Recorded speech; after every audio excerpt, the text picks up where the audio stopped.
Good morning everyone. দেখো আমি সকাল সকাল উঠে পড়েছি এই বৃষ্টির দিনে। হাওয়া বইছে হালকা হালকা আর বৃষ্টি ঝিরঝির করে ভালোই পড়ছে। এর মধ্যেই আমি উঠানটা ঝাড় দিচ্ছি। কলের ধারটা ঝাড় দিলে আজকের মতো আমার উঠান ঝাড় দেওয়া কমপ্লিট। ঠাকুর ঘরের সামনে উঠানের মাঝখানে আমার ঝাড় দেওয়া হয়ে গেছে।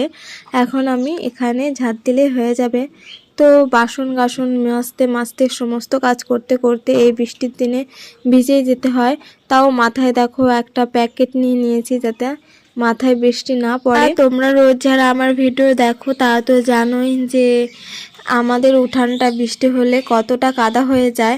তো ঝাড় দিতে অনেকটাই কষ্ট হয়ে যায়। বৃষ্টি হলে কি হবে, সবার নিত্যদিনের কাজ তো করতেই হবে। সবাই এই বৃষ্টির মধ্যেই বাইরে বেরোচ্ছে কাজ করতে। তো আমি তো সংসারের কাজ করি, সেগুলোই করছি।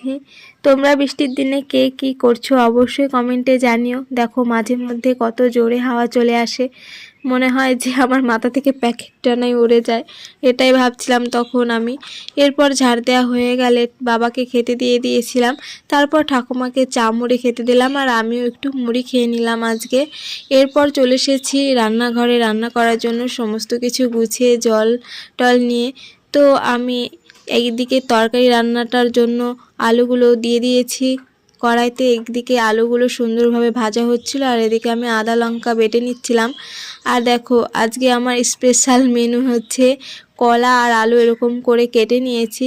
আলুটা একদমই পাতলা পাতলা করে কেটেছি যাতে ভাজতে সুবিধা হয়। এটা আমি আজকে অন্যরকম করে ভাজবো। এরকমভাবে আমি আলু আর কলা এখনও ভেজে খাইনি। আর বাড়িতে কেউ ভেজেছে কি না আমারও খেয়াল নেই, মনে হয় ভাজেনি।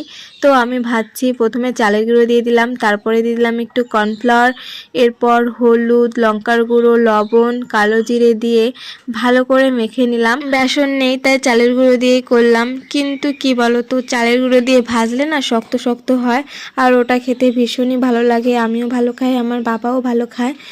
তারপর দেখো প্রথমে আলুগুলো ভেজে নিচ্ছি, একে একে আলুগুলো দিয়ে দিলাম সবগুলোই। জানি না আমি এটা কাউকে দেখে ভাজছি না, আমার মন থেকেই চলে আসলো তাই আমি এভাবে ভেজে খাচ্ছি। তোমরা যদি এভাবে ভেজে খাও অবশ্যই কমেন্টে জানিও। তো এক পাশটা আলুর হয়ে গেছে দেখলাম ভালো, তাই আবার উল্টে দিলাম। দেখো আমার আলুগুলো সব ভাজা কমপ্লিট, আমি এখন নামিয়ে নিচ্ছি। তো এখন আমি দেব কড়াইতে এই কলাগুলো ভাজার জন্য। তো এটাকে কলা ভাজা বলবো না কলা ফ্রাই বলবো না কলার চপ বলবো বুঝতে পারছি না। তো যে কোনো একটা বলেই হলো। তারপর দেখো আমি প্রথমে কলার পিস তুলে নিলাম, কলা ফ্রাই আর কি। ভেতরটা খুবই সুন্দর হয়েছিল, ভালো নরম হয়েছিল, আলুটাও হয়েছিল। তো দুটোই